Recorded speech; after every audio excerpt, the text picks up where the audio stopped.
Let's get salty! Hey everyone, Zeddy here again today with a brand new video, and we're gonna have a mix of a review plus an update on the whole Blizzard Activision situation with the whole lawsuit and kind of what's going on with all the card reveals, just to keep you guys up to date so you know what's going on.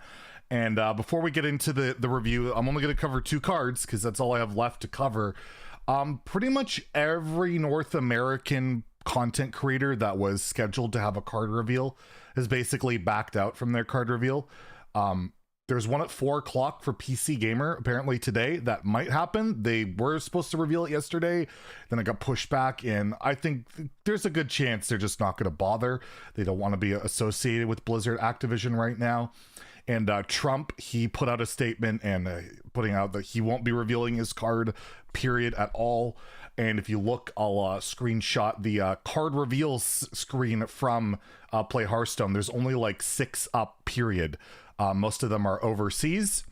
And the last one is the final reveal stream on the 26th on Play Hearthstone, which is actually, this was going to be the 27th. It's now been pushed up. So basically, card reveal season is just going to be very different this time around. It's basically cut off. There'll be a few cards here and there. I'll keep you updated on what those cards are when they're announced, and we'll review them. But overall, there's just not going to be as much content as normal based on all the circumstances going on with the lawsuit. And if you want more information on that, I had a video on that yesterday. I'll link it below. But there's a lot of backlash, and rightfully so.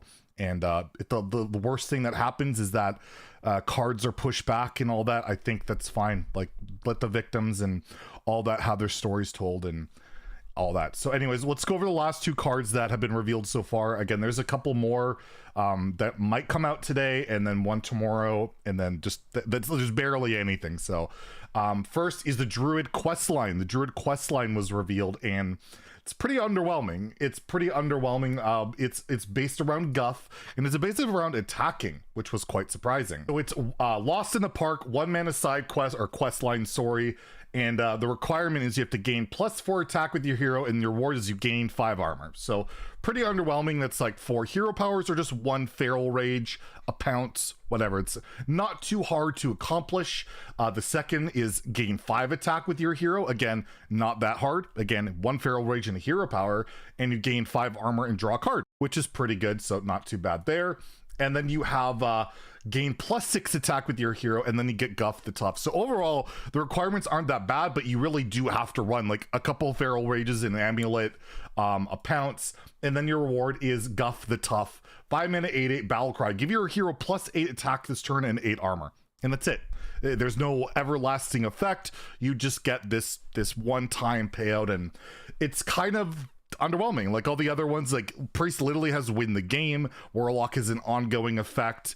We saw with Shaman doubled spells, Mage with a big spell damage thing, and then Druid just gets this one-time thing, and it kind of takes me back to Malfurion, where it was like kind of underwhelming that you just get 2 taunts or 2 scarabs and then the hero power, but you get this really good hero power. It's +3 attack, +3 armor. Overall, it's really underwhelming, but maybe it's just worth it just because it's a 5 mana 8/8 and it's a 16 health swing potentially. You can copy it maybe with like Mark of the Spike Shell, whatever it's called. You give this taunt and copy it.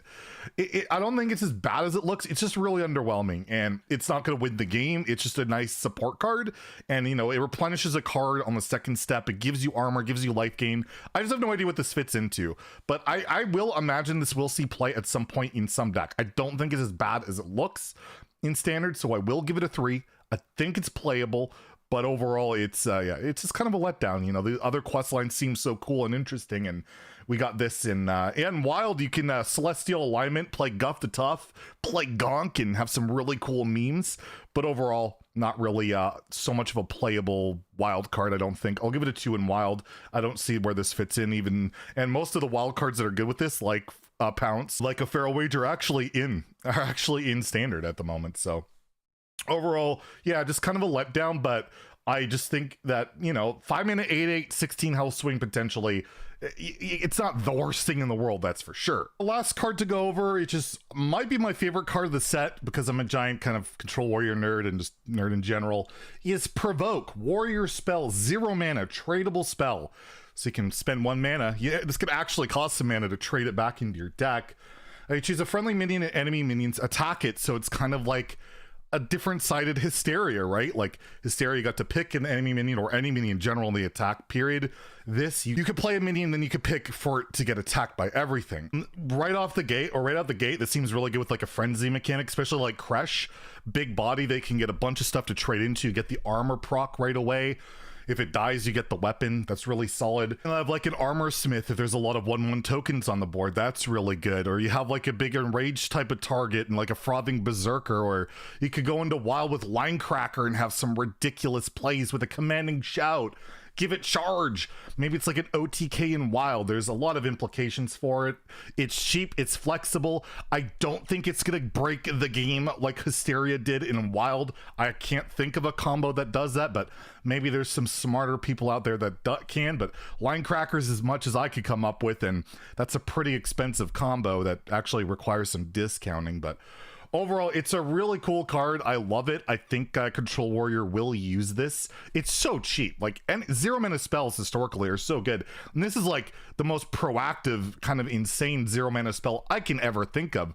Like Backstab, Inner Rage, like this is just like ridiculous. Like if it actually, like, you have a big minion to trade their whole board into and have like something left over, that can be crazy. But it's kind of meta dependent. It kind of depends on what like Warrior's tools are. There is a Kresh, there is some decent stuff. Whirling Combatant can be good with this as well. There's some good synergies here. Rattlegore, but that's 9 mana.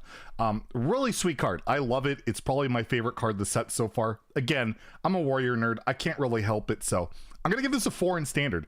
I think this sees flexible play. I think it's really sweet. And in wild, I'll give it a 2 because it doesn't really fit into Odd Warrior. It doesn't really fit into Dead Man's Hand Warrior. And the combos that I'm thinking of are way too slow to be viable in wild. And I just don't know what else you're playing in. Like, there's not a lot of archetypes of warrior in wild outside of aggro, Odd Warrior, and Dead Man's to an extent. So maybe Even Warrior. Even Warrior will be the new meta because it's an even cost card and you can make it work. So those are the cards so far. Like I said, not going to be much revealed for a while. I'll keep you guys up to date, and if there's no cards, we'll have content as usual on the channel every day.